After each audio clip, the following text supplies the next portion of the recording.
We got to answer some of the live questions because we got these last week and we're getting them again this week. Everyone wants to know your opinion. I don't even know if you saw it. Last weekend, so not 2 days ago, but 9 days ago, there was a big AEW pay-per-view called Revolution.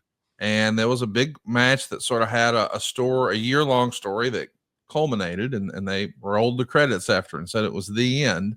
It was the Hollywood ending. And at this former Staples Center, the Crypto.com arena with Mariah May and Toni Storm. And the reason people want your opinion is because they bled buckets. It was reminiscent of your match with John Cena years ago at Judgment Day, or hell, the year before that with Eddie Guerrero. Have you seen the Toni Storm, Mariah May bloodbath match? I guess people want your opinion on a big bloody wrestling match, but on the ladies' side of things. Yeah, I didn't see the match. I saw the social media clips, and I watched all of them. That's kind of how I keep up with things. I don't always watch matches, but I always keep up with the social media clips and see what's going on. When Eddie and I did it, we needed something big, and it was at the Staples Center also, which we set attendance record there a few months later. Actually, that was the attendance record. Set that off his mother's heart attack angle in El Paso. We needed something big, and we knew we needed something big. And as people say, Eddie bladed too deep. No, he didn't. He had what was called a business blade, and we always called it a business blade. It looked like a dagger. In fact, the next day I walked into Eddie. I'd taped up a knife that I found in catering, had a little white tape around it. I go, Eddie, I found your blade. It was like this dagger, this dagger. So we needed something like that, and I don't know if they did or not. I don't have an issue with it. It's shocking. It's gory, especially when it's women, because you're not used to that. And so people are talking about it. And, when they're talking about it, I'm not sure they're talking about it in a bad way, but they're talking about it. And I think that's great to get, AEW's had a hard time getting a lot of buzz recently. People have, kind of turned on them, because they were the darling for a while. And when you're the internet darling, it's a catch-22, because just as being the internet darling is great, they can turn on you and you're the internet goat at that point. And, they want to kick you around. And that's kind of what AEW has fallen into. So to me, I think it's created the buzz that they probably wanted. And I don't know. I'm the last person to say, but I don't feel like I had a problem with it. Did you? Oh no, I enjoyed the story. I think it's one of the best stories in company history. And I just thought it was interesting that so many people wanted your feedback about that. Is that a compliment that when people get a lot of color, now they think, I wonder what JBL thinks about this? We did it for a specific reason. We knew we were going to get a lot of color. It wasn't like, we're just to go out there and bleed a lot. We knew we were going to get a lot of color, and we did it on purpose. We needed something big at that point.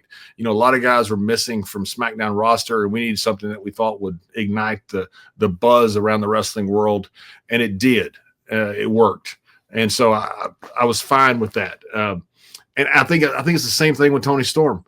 You look at that picture of her down, it's disgusting looking. That's what it's supposed to be. And so I think it worked. I do want to ask you about the use of blood, because I'm wondering, do you think people would still hold your match with John Cena? Because I recently even saw an interview where, he was doing some charity work with a young fan, and that fan, who was maybe 8 years old, told John Cena that his favorite match of his was against you. And of course, that sort of shocked John, like, wow, I can't believe your parents let you see that sort of thing. But I wanted to ask, do you think those matches would be remembered as the classics that they are, your matches with Cena and Eddie, without the blood? Or is it the blood that made them a classic? I don't think the blood made them a classic, because I'm egotistical enough to think that the work was pretty good. So I think we had a good match. I think the blood certainly helped. Anytime you have a tool like that, and it is a tool, it's a tool like the TV that I went through that calls the juice, or the table that I went through, or the window at the end. Those are all tools also. And so I don't know if you take out some of those tools, is the match as good? Probably not. But I thought the match itself was pretty good. Every champion, and I've said this many times, has to walk through hell if they want to transcend the genre. I knew Cena had to walk through hell. I knew that Cena was a very tough guy, and I knew Cena could work. And I know a lot of people are going to dispute me on that, but Cena could work. I mean, nobody can turn a crowd every single night like Cena did without being able to work. He was is a great worker. But you have to walk through hell at some point. Triple H had to walk through hell with Cactus. Steve had to walk through hell with Brett. The Rock had to walk through hell. You have to walk through hell to let people know, whether you're a good guy or a bad guy, that you're tough enough to carry that championship. Even if you're a chicken shit heel, they got to know that deep down you're tough enough, because sometimes the tough guy that is also a chicken shit makes you madder, because you're like Crockett used to say, he shouldn't have cheated. He could have done it on his own. Sometimes it actually benefits you, people knowing that you're tough when you're a chicken shit heel. But I thought Cena had to go through that at some point. I was glad that he went through it with me. It was honored that I was there, part of it. But I think the blood was just part of it. I don't think the blood was the one that either made it or wouldn't have made it by being or not being there. So our topic today, John, is the one and only Shawn Michaels. And boy, this is one of our more polarizing figures in the history of wrestling, because you might get different answers depending on who you ask. So I want to start right at the beginning. When did you first meet Shawn, and what were your impressions meeting him, and what was the perception of Shawn before you met him, and did it line up? Because sometimes, like, I perceived that Tully Blanchard was going to be one of the biggest assholes I've ever met in wrestling. And then I met him, and today's Tully couldn't be a nicer guy. Just a 10 out of a 10 human being. But that was not my initial perception or expectation with him. What was yours of Shawn, and what did you think once you actually met him? I didn't know about Shawn. I had not been in territories where Shawn had been. And, I was in Europe for 2 years before that, and in Japan when I was off and wrestling in Texas, and I didn't read the dirt sheets. I'm just now starting to read some of the dirt sheets that you're sending to me. Now I realize that I'm the worst human being on the planet. My dog hates me, and I should die. Because your guys send them to me, and I realize now why I didn't read them. But I didn't have the perception of Shawn when I went there. I didn't have any preconceived notions about Shawn being anything. I knew what a great worker he was, but I didn't know a lot about WWE, and I didn't know a lot about the guys. I was in Europe. We didn't have the internet, and we didn't have dirt sheets, didn't have nothing. So when I came in, I just met Shawn, cold turkey, as I guess you'd say, for the very first time. And it was a wonderful, Shawn was an incredibly gracious guy back then. Back then he was a good guy. A lot of things people have started writing history about it. I think they were revising history.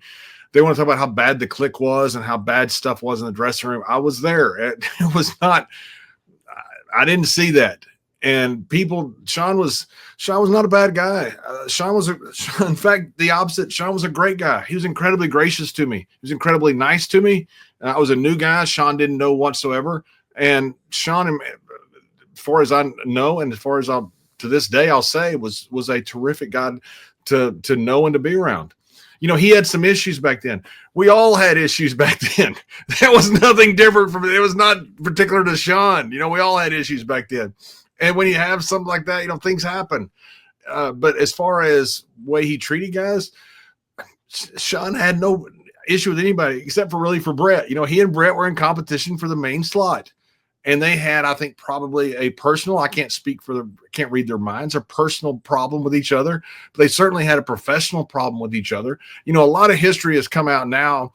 Guys are saying, oh, Shawn killed my push. Shawn did this, Shawn did that. This is the same thing about Cena. This is the same thing about Hogan. They said the same thing about every guy on top. When guys fail, they look for excuses. And generally they'll point to the top guy, Shawn, Hulk, Cena, somebody, and go, oh, they killed my push. So they want to cover up for their failure. And instead of saying, hey, I just wasn't good enough and take that on their own, they want to blame somebody so they live easier in life. It's, kind of their way to cope.